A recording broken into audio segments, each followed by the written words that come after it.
मजेदार रेसिपीज पाहण्यासाठी सबस्क्राईब करा आमची आई रेसिपीज यूट्यूब चॅनलला आणि बेल आयकॉन वाजवण्यास विसरू नका.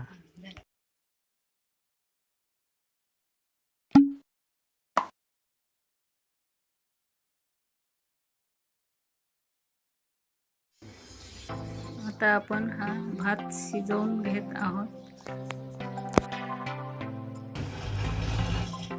भात शिजला आहे.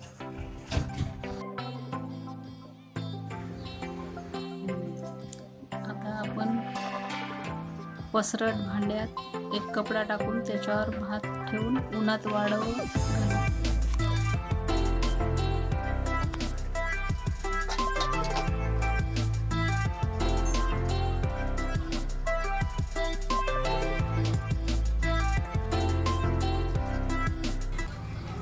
नंतर आपण याला 2 दिवस वाळवून घेऊ.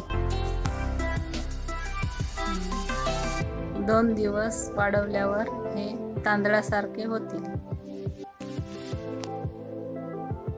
एका कढईत तेल घेऊन ते हाय फ्लेमवर गरम करा.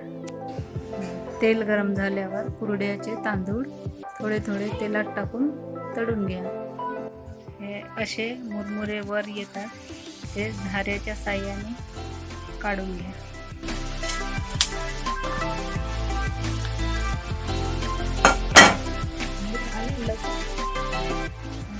वर आलेले मुरमुरे काढताना फ्लेम मीडियमवर ठेवा,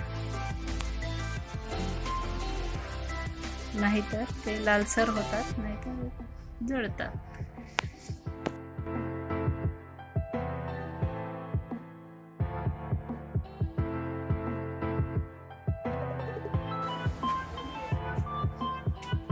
परत तळताना पुन्हा हाय फ्लेमवर करून घ्या आणि पटापट काढा.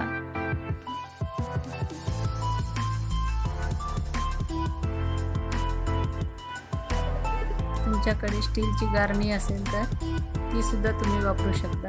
तेलात ठेवून त्याच्यात मुरमुरे काढू शकता.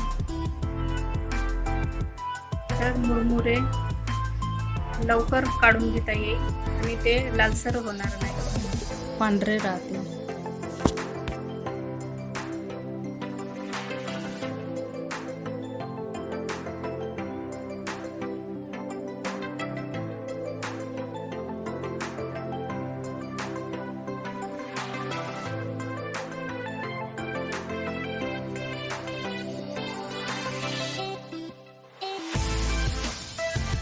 मुरमुरे तळून तयार झाले आहेत.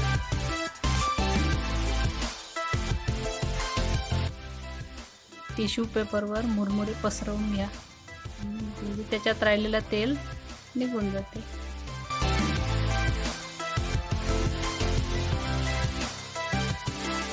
त्यानंतर आपण शेंगदाणे तळून घेऊ.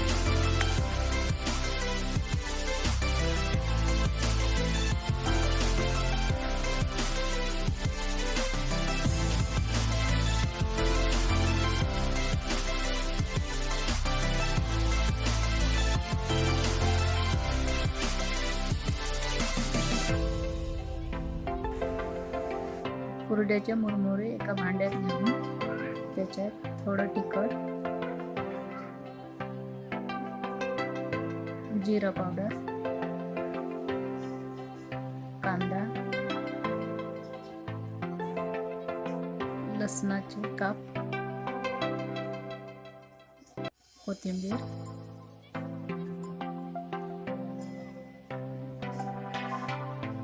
आणि तळलेले शेंगदाणे, चवीपुरतं मीठ टाकून ते मिक्स करून घ्या.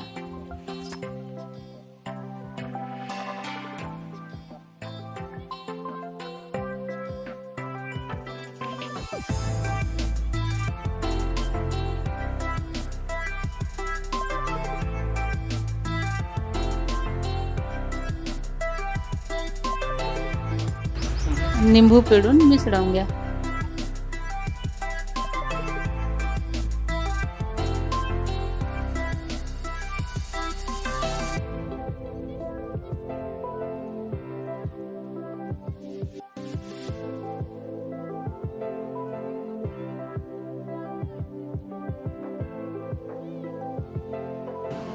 अशा प्रकारे तयार झालं आहे आपलं कुरड्याच्या मुरमुऱ्याचं भडंग.